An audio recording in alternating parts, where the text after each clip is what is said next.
people. You're gambling with World War III. You're gambling with World War III. And what you're doing is very disrespectful to the country, this country, that's backed you far more than a lot of people said they should have. Have you said thank you once this entire meeting? No, in this entire meeting, have you said thank you? You went to Pennsylvania and campaigned for the opposition in October. Offer some words of appreciation for the United States of America. Hello guys, welcome to my social commentary. My name is Ransom Joseph. Yes, as our president, Donald Trump, sets to meet with the Russian President Vladimir Putin this week, the Ukrainian president is sending a message across, and it's a very serious one. He said any deals made behind closed doors that will sideline Ukraine's sovereignty or sacrifice its interests will be firmly rejected. That's very serious. Now, Ukraine leadership insists that the peace cannot be bought at the cost of their own independence and territorial integrity. Watch this. You're gambling with World War III. You're gambling with World War III. And what you're doing is very disrespectful to the country, this country, that's backed you far more than a lot of people said they should have. Have you said thank you once this entire meeting? No, in this entire meeting, have you said thank you? You went to Pennsylvania and campaigned for the opposition in October. Offer some words of appreciation for the United States of America and the president who's trying to save your country.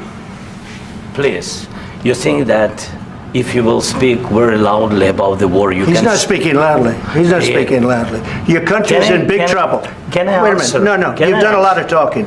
Your country is in big trouble. I know. You're not winning. You're not winning this. You have a damn good chance of coming out okay because of us. Mr. President, we are staying in our country, staying strong from the very beginning of the war. We've been alone, and we are thankful. I said thanks you haven't in been this alone. cabinet. You haven't been alone. In this cabinet. We gave you, through this stupid president, $350 billion. We gave you military equipment, and your men are brave, but they had to use our military. What about if you didn't have our military equipment, if you didn't have our military equipment, this war would have been over in 2 weeks. In 3 days, I heard it from Putin. In 3 days, this is something maybe new. Less. In 2 weeks, of course, yes. It's going to be a very hard thing to do business like this. Again, I tell you, just say thank you. I said a lot of except that there are disagreements, and let's go litigate those disagreements rather than trying to fight it out in the American media when you're wrong. We know that you're wrong. But you see, I think it's good for the American people to see what's going on. I understand, sir. I think it's very important. That's why I kept this going so long. You have to be thankful. You don't have the cards. You're buried there. Your people are dying. You're running low on soldiers. Listen, you're running low on soldiers. It would be a damn good thing. And then you tell us, I don't want a ceasefire. I don't want a ceasefire. I want to go and I want this. Look. If you could get a ceasefire right now, I tell you, you take it so the bullets stop flying and your men stop getting killed. Of course, we want to stop the war. But you're saying you don't want a ceasefire. But I said to you, I want a ceasefire. With guarantees. Because you'll get a ceasefire faster than an agreement. Ask our people about ceasefire, what they think. That wasn't with me. That wasn't with me. That was with a guy named Biden, who was not a smart person. That was with Obama. It was your president. Excuse me. That was with Obama, who gave you sheets, and I gave you javelins. Yes. I gave you the javelins to take out all those tanks. Obama gave you sheets. In fact, the statement is, Obama gave sheets and Trump gave javelins. You got to be more thankful.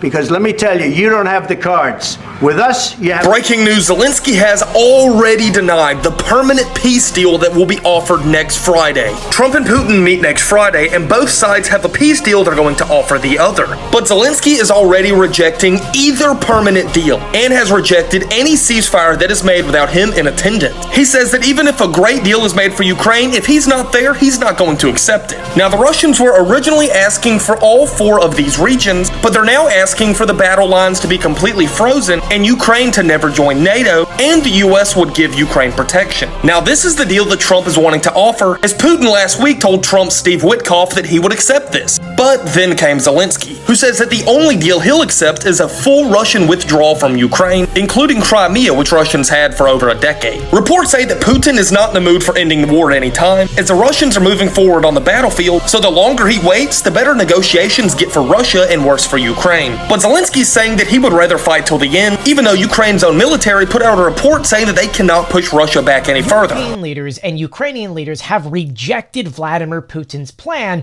of just taking parts of Ukraine in order to have some kind of peace talks. As we're finding out from the Wall Street Journal, they have now given a counter-proposal to Vice President J.D. Vance, Secretary of State Marco Rubio, and Trump's envoy to peace negotiations, Keith Kellogg, saying that no, a ceasefire needs to happen first before we even move forward. And then adding that territory can only be exchanged in a reciprocal manner. This comes at the same time as the New York Times reported that European leaders are extremely worried that Putin and Trump, for some reason, came up with their own agreements without really talking to anyone, and then those things would then be imposed onto Ukraine. With one of those European negotiators telling the Wall Street Journal that you can't start a process by ceding territory in the middle of fighting. What it looks like is that Putin told Witkoff, if you guys just give us all the land that we want, we'll stop fighting, which is exactly the same thing that Putin's been saying this entire time.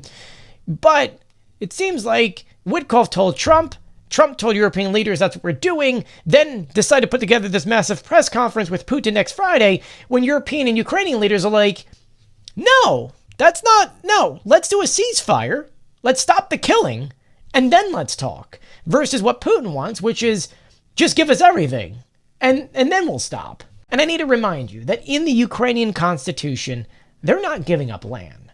That's not going to happen. They're not going to rewrite the constitution for Russia. Ukrainians would rather fight so they can keep their land rather than just handing that land off. And so now we have other world leaders like Emmanuel Macron from France saying we remain determined to support Ukraine, working in a spirit of unity and building on the work undertaken within the framework of the coalition of the willing. Remember, there is the coalition of the willing in which they have a plan, and Trump just went, we're not using that, Ukraine, just give the land. In which I think Trump is now hearing from European leaders saying, no, that's not how this worked. We agreed ceasefire first. So now we have to wait to see what Donald Trump Vladimir Putin just put a high-stakes deal on the table. In a private meeting with U.S. envoy Steve Witkoff, the Russian president offered a full ceasefire in Ukraine, but only if Kyiv hands over Donetsk, Luhansk, and recognizes Crimea as Russian. According to European officials, the plan would freeze the front lines and lock in Russian control over resource-rich territories, holding vast reserves of lithium, titanium, and rare earths critical for weapons and aerospace. For Moscow, it's not just land, it's decades of economic and military leverage. Donald Trump insists talks made no breakthrough, but on August 8, he confirmed he'll meet Putin face-to-face in Alaska on the 15th of August. Trump has also floated the idea of trading some territory for peace, telling reporters, we'll recover some, we'll trade some. But Ukraine isn't budging. President Volodymyr Zelensky declared Kyiv will reject any deal involving territorial concessions, calling such proposals decisions against peace. European allies fear Putin's proposal is a trap, a way to stall for time, dodge U.S. secondary sanctions, and cement gains on the battlefield. If Trump and Putin shake hands next week, the world will be watching. Will it mark the start of peace, or the moment Ukraine's map and the global balance changes forever? In a groundbreaking development, President Vladimir Putin announced that I will meet with the US President Donald Trump in Alaska. Our first in-person meeting since the importance of this summit cannot be overstated. The global community has been watching the conflict in Ukraine closely, and this could be the turning point we all need. We are aware that the West and Ukraine have been pushing for a ceasefire, but the reality is far more complex. As I have repeatedly said, an agreement must guarantee the security of the territories currently under Russian control. These regions will not be left behind, no matter the pressure. This is non-negotiable. President Trump and I are, however, open to discussions. There may be room for territorial exchanges. Complicated, yes, but crucial to find a solution that benefits both sides. I am confident that this meeting will move us closer to a lasting resolution. Yet, let it be clear, no peace deal can be reached without acknowledging Russia's position on occupied territories. Ukraine's exclusion from these talks is simply unacceptable. I urge all parties to understand peace can only be achieved when we respect the realities of the ground. The answer to the Ukrainian territorial issue is already in the Constitution of Ukraine. No one will back down from this, and we won't be able to. Ukrainians will not give their land to the occupier.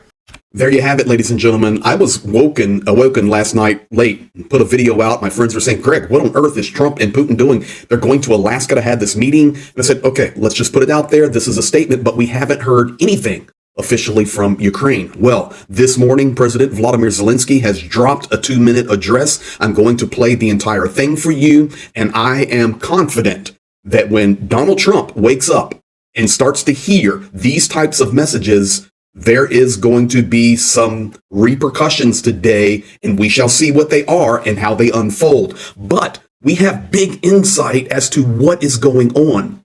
Russia is saying that Witkoff completely misunderstood what Russia was offering. You see, you sent a land dealer, a real estate agent, to negotiate with Vladimir Putin and Ushakov and Dmitriev. Are you kidding me? This is what happens then. Witkoff completely outclassed. And yes, I'm putting the onus on Witkoff because it seems that there is some validity to what Russia is saying here, that there was just complete misunderstanding on this. And I know you want to hear the entire 2 minutes of Zelensky, but here you go. Trump and Putin, Alaska or bust, frozen in ice, breaking news. Zelensky, hold on a minute. Ukraine will never surrender our land. Just coming out of his mouth a couple of hours ago. So the confusion is rampant. Trump's envoy Witkoff may have badly misunderstood Putin in pre-talks for an Alaska peace summit on Ukraine. Russia still demands full control of the 5 Ukrainian regions before stopping its offensive and is offering only limited ceasefires, such as no strikes on power plants. This is Russia saying this is what we offered. The United States instead proposed freezing the war along current lines in exchange for lifting most sanctions, which Moscow rejected. Oh, by the way, did the clock strike 12 Eastern? Were there any sanctions? Thought not. Witkoff misread a Russian demand for Ukraine to withdraw as a Russian offer to withdraw. And now we have this confusion, complete confusion. In fact, it was Trump saying this last night. President Zelensky has to get all of his everything he needs because he's going to have to get ready to sign something. And I think he is working hard to get that done.